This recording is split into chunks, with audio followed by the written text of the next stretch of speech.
If your mind took instructions from you, would you create anxiety? Just do the simple sadhana, all of you.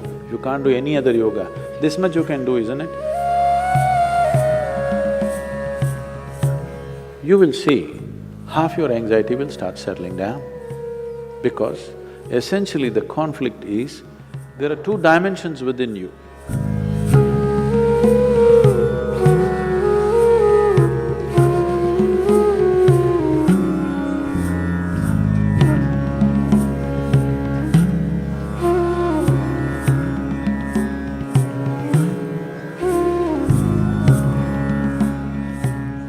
If your mind took instructions from you, would you create anxiety?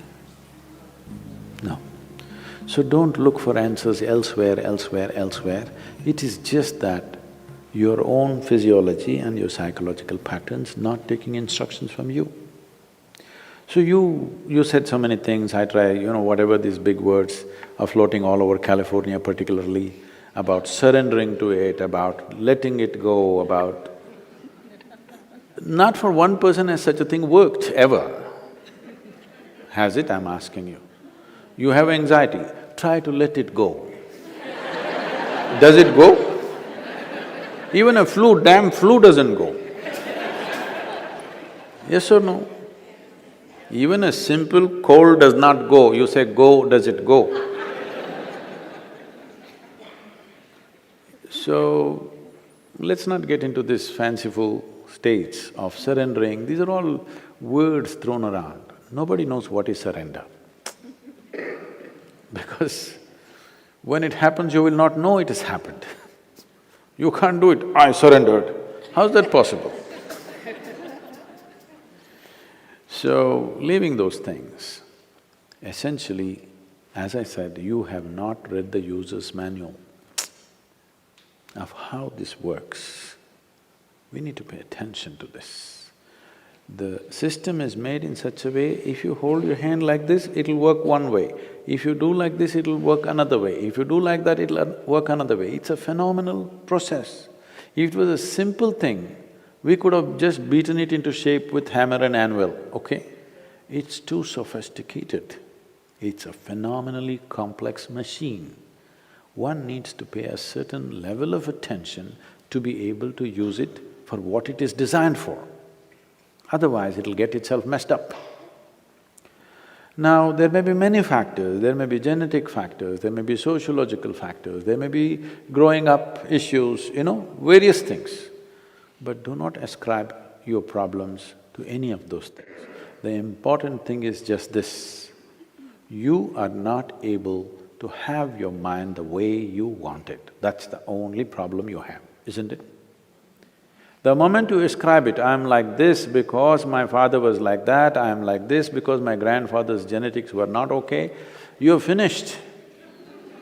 Because we can't change those guys now. Yes? You can't choose a different father or a different grandfather now, it's over. But you can transform this. You must understand, still it doesn't matter you have anxiety disorder. Still, if you put a piece of carrot, there is an intelligence here which can transform a carrot into a human being. That means every day a new body is being manufactured within you, isn't it? In parts, a new human being is manufactured every day. When the very source of creation is functioning within you and a new human being is constantly being created, if you take little charge of that, you can create an entire new physiological and psychological process. This happened to us some time ago. Last year, we were trekking in Tibet. I was in a tent, I was doing some work and another person was cutting an apple. One of these porcelain knives these days. So the other person around says to this person, "It's a very sharp knife, be careful." It irritates me a bit. I look like this because he's a grown man. If it's a child, it's different. Then we have to watch how he uses the knife. It's a full-grown man. And a knife is supposed to be sharp. If it's not sharp, why do you call it a knife? So I ignored it and continued to work. In another 2 minutes, she says again, "It's a very sharp knife, be careful." I said, "Come on, he's a full-grown man, leave him alone, he knows how to use this knife. This stupid knife can't he handle? It's not some earth-moving machinery or spacecraft or something that he doesn't know how to handle. It's a knife." She says, "No, Sadhguru, it's a very sharp knife." All right. And I continue what I'm doing. In another 2 minutes, she whispers to him, "Please be careful, very sharp." And in another 2 minutes, he cuts his finger. Then I give up, okay. This is all that's happening. This is all that's happening with life. You have an intellect for which you don't have a stable enough platform. Or in other words, you have a sharp knife, a very sharp knife a very sharp knife in your hand, but your hand is not steady. Please see, it's your own mind which is causing all this pain, isn't it? Yes or no? So you have a very sharp knife, the sharper it is, the more you cut yourself. So we don't have to blunt the knife, we just have to have a steady hand, isn't it? Nothing has been done about that.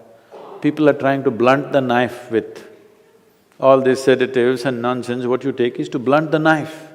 Blunting the knife is not the answer, because if you lower the possibilities of who you are, everything will be okay.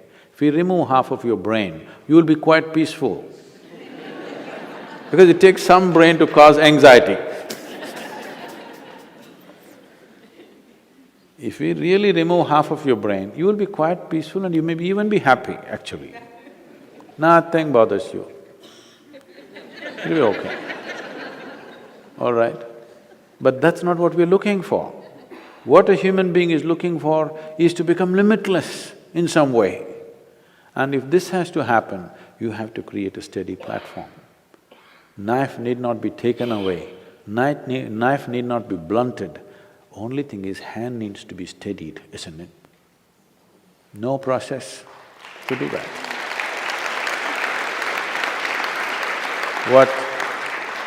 What inner engineering means, what yoga means is just this. When I say yoga, being in California, don't imagine all those impossible postures.